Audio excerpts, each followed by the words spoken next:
एक सवाल जो लोग जुड़े हुए हैं, समन संघ में काम कर रहे हैं या काम करने का मन बना रहे हैं, या कुछ अपने राजनीतिक स्वार्थ, कुछ चंदे वंदे का स्वार्थ वो पूरा ना होने की वजह से आए देखे चले गए, या कुछ जो पर्यवेक्षक टाइप होते हैं, विजिटर्स टाइप होते हैं, या जो ऊपर से देखते हैं कि क्या चल रहा है क्या नहीं,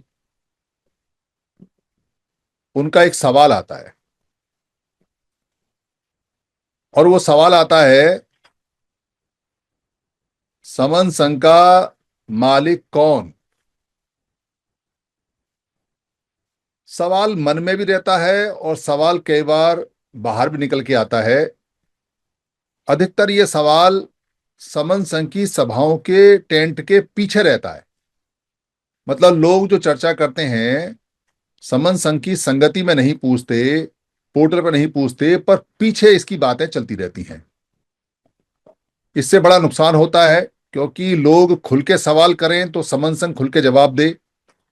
सवाल नहीं करते, पीछे से कुड़कुड़ कुड़कुड़ करते हैं, तो जवाब कौन दे। तो आपस में जैसा भी वो सोचते हैं, जैसा भी वो देखते हैं, वैसा सवाल का जवाब खुद ही बना लेते हैं और खुद बना के खुश होकर चले जाते हैं। इससे समन संघ को बहुत ज्यादा नुकसान होता है, क्योंकि समन संघ की पॉलिसी में समन संघ का कौन मालिक है इसको बार बार बताया जाता है।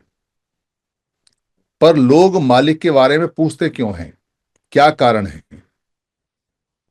लोगों ने अब तक अपनी जिंदगी में जितने भी सामाजिक संगठन देखे हैं, चाहे वो धार्मिक हैं, चाहे वो धम्मिक हैं, चाहे वो मतों के हैं, चाहे बाबाओं के हैं, चाहे संतों के हैं, चाहे गुरुओं के हैं, चाहे वो सरकारी कर्मचारियों के हैं, चाहे वो लड़कों के दलबल के हैं, चाहे वो सामाजिक संगठनों के हैं, वाम सेफ या समता संघ दल या जितने भी टाइप के चलते हैं, और या राजनीतिक दल हैं, अमूमन सभी में 100% सभी में कोई ना कोई मालिक होता है। कईयों में एक मालिक होते हैं, कईयों में बंटवारा होता है, दो तीन मालिक होते हैं, और कईयों में जहां बात नहीं बन पाती वो अलग अलग बना लेते हैं, संगठन टाइप के, संस्था टाइप की, इंस्टीट्यूशन टाइप के, और उनके मालिक बन जाते हैं।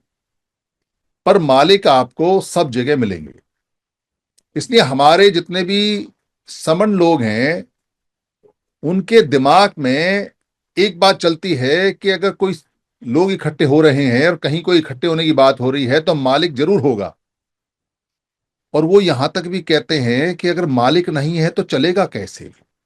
कोई ना कोई व्यक्ति तो होगा, कोई ना कोई आदमी तो इसका मालिक होता है। तो वो मालिक ढूंढने में, अपनी जिज्ञासा शांत करने में, या ऐसा देखने में कि इधर भी वही बात है जो और बात है, और संगठनों में बात है, मालिक ढूंढते हैं, नहीं मिलता तो उसको पैदा करते हैं।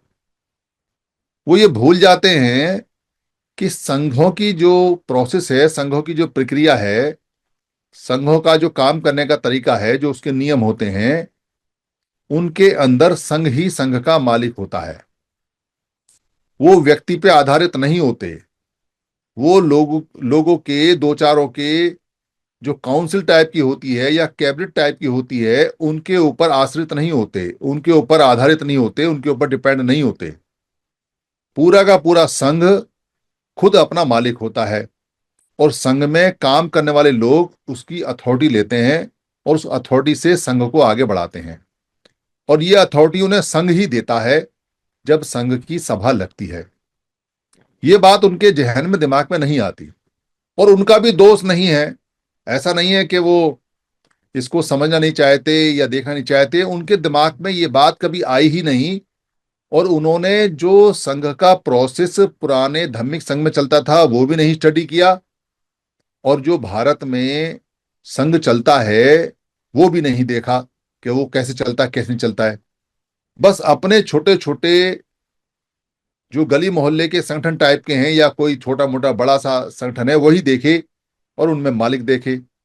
तो उनका प्रसन्न बनना स्वाभाविक है, इसका बुरा नहीं मानना चाहिए। कई बार हमारे जो संगी हैं वो डांट देते हैं, वो कहते हैं तुम्हें इतनी भी समझ नहीं है कि संघ के अंदर कोई व्यक्ति मालिक नहीं होता, संघ खुद अपना मालिक होता है, संघ का मालिक संघ ही होता है। उनको ये बात समझ में नहीं आती। तो ये बात समझाने के लिए मोटा मोटी, क्योंकि जितने भी हमारे समन संगी हैं वो जाएंगे फील्ड में, और सामने वाला अगर ना भी पूछे तो इस प्रश्न को उठा जरूर लें और उठा के कहें कि भैया ये प्रश्न हमसे पूछ लो कि संघ का मालिक कौन है, क्योंकि तुम बाद में टेंट के पीछे पर्दे के पीछे मेरे जाने के बाद कुल कुल कुल करोगे और फिर संघ का मालिक ढूंढोगे और कोई जवाब मिलेगा नहीं, तो तुम संघ के बारे में गलत धारणा बना लोगे। उससे नुकसान संघ को होता है, संघियों को होता है। मैं तुम्हें समझा के जा रहा हूं, उसका भी नुकसान होता है। तुमको इनवाइट करो कि इस सवाल को पूछ लो। तो संघ का मालिक संघ होता है और हमेशा संघ का मालिक संघ होता है, इसको समझाने के लिए एक छोटा सा उदाहरण है और वो जल्दी समझ में आ जाता है। भारत को चलाने के लिए, भारत गणराज्य संघ को चलाने के लिए, क्योंकि ये बहुत सारे स्टेट हैं और उनसे मिलकर ये संघ भारत गणराज्य संघ बना हुआ है। तो भारत कोई एक स्टेट का नाम नहीं है। भारत सारी जितनी भी स्टेट हैं, 38 स्टेट हैं, उनको मिला के जो संघ बना हुआ है वो भारत गणराज्य संघ है। तो इसको चलाने का प्रोसेस कोई व्यक्ति नहीं है। इसको चलाने के लिए हमने सांघिक व्यवस्था एडॉप्ट की है, जो डॉक्टर अम्बेडकर ने बनाई है, और उन्होंने पुराने सिस्टम को देख के बनाई है। जो सांघिक व्यवस्था भारत में पुरानी रही है, जन्मजात रही है, उस सांघिक व्यवस्था के अंदर जितने भी लोग हैं वो सब अपना कोई ना कोई प्रतिनिधि चुनते हैं। वो प्रतिनिधि जाके एक साथ बैठते हैं। वो प्रतिनिधि अपना कार्य चलाने के लिए किसी कार्यपालक को, जिसको हम प्रधानमंत्री बोलते हैं, उसको चुनते हैं। ये प्रधानमंत्री चलाएगा पूरे पूरे देश के सिस्टम को, पर वो लोगों के द्वारा चुना होता है और वो अपनी मर्जी से कुछ नहीं कर सकता। उसको उस संविधान के तहत में सिर्फ चलाने का, सिर्फ ड्राइवर है, ड्राइवर है, चला सकता है। अगर कोई नियम में फेरबदल करना हो या नया नियम भी लाना हो, तो जो वो कार्यपालक है, जिसको प्रधानमंत्री बोलते हैं, वो अपनी मर्जी से कोई नियम नहीं बना सकता। वो नियम का प्रस्ताव तो कर सकता है, वो नियम का बिल तो लेके आ सकता है। उस बिल को आधे बहुमत से पास कराना जरूरी है। अगर वो जरूरी होगा तो वो नियम बनेगा। उसको खत्म भी किया जा सकता है, फिर दोबारा बिल ले आइए, फिर उसको नियम बना दीजिए, फिर खत्म हो जाता है। ये नियम बनाने का और नियम चलाने का जो तरीका है, प्रोसेस है, वो लोगों के द्वारा, लोगों के लिए, लोगों का है। तो मालिक कौन हुआ? नियम बनाने का मालिक कौन हुआ? भारत गणराज्य संघ को चलाने का मालिक कौन हुआ? तो व्यक्ति नहीं है। लगता ऐसा है कि व्यक्ति है, पर व्यक्ति नहीं है। व्यक्ति सिर्फ प्रस्तावक है। और व्यक्ति उस जो सिस्टम है, एडमिनिस्ट्रेशन है, उसको चलाने के लिए मुकर्रर किया है, उसको फिक्स किया है कुछ समय के लिए। उसको बीच में हटा भी सकते हैं, उसको बढ़ा भी सकते हैं, उसको घटा भी सकते हैं, ऐसा प्रावधान है। और नए नए नियम बनते रहते हैं। तो जब पूरे देश की व्यवस्था देश के लोगों के द्वारा, देश के लोगों के लिए और देश के लोगों की होती है, भारत गणराज्य संघ की ठीक वही व्यवस्था सारे संघों की होती है। सारे संघों की वही व्यवस्था होती है, संघियों के द्वारा, संघियों के लिए, संघियों की। इसलिए मालिक कौन हुआ? इस पूरे देश का मालिक कौन हुआ?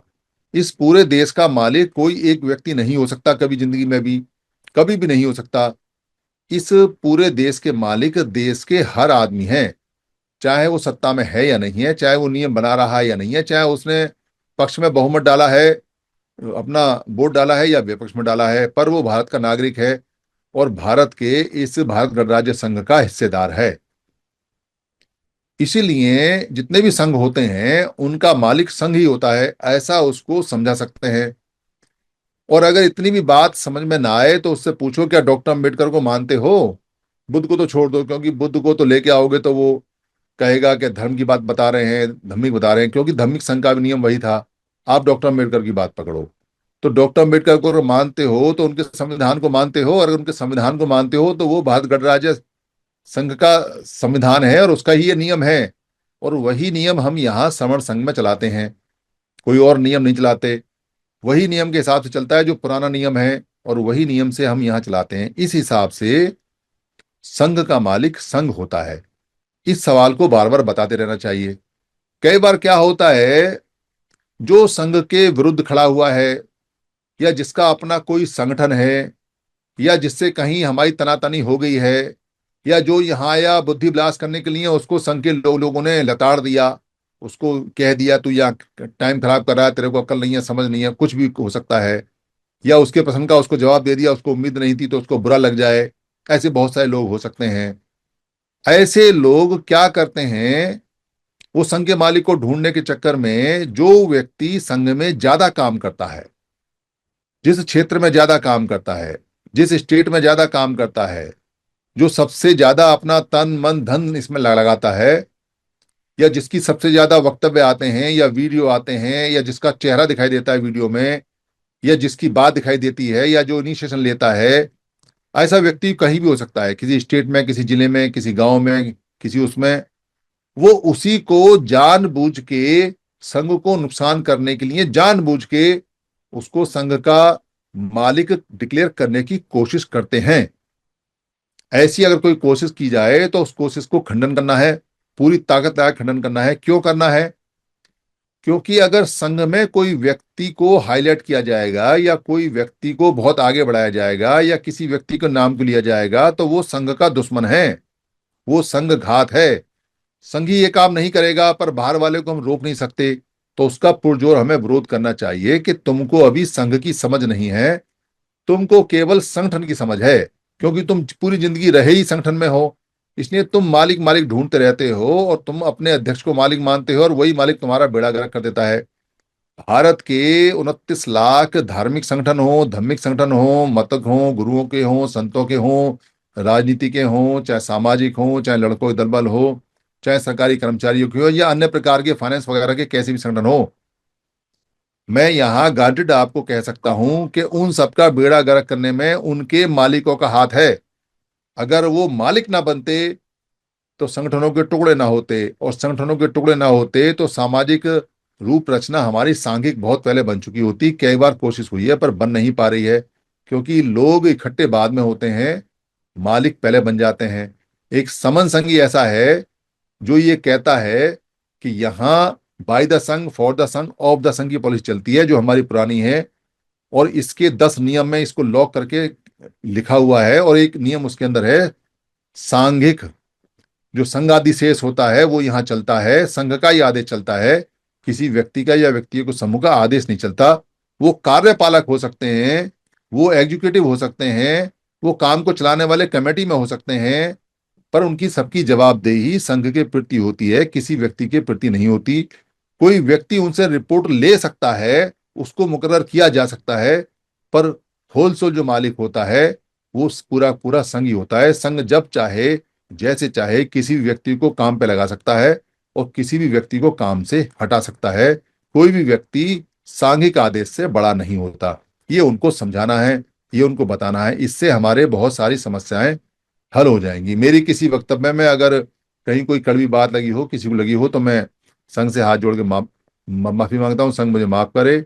संघं नमामि संतों को वंदामि।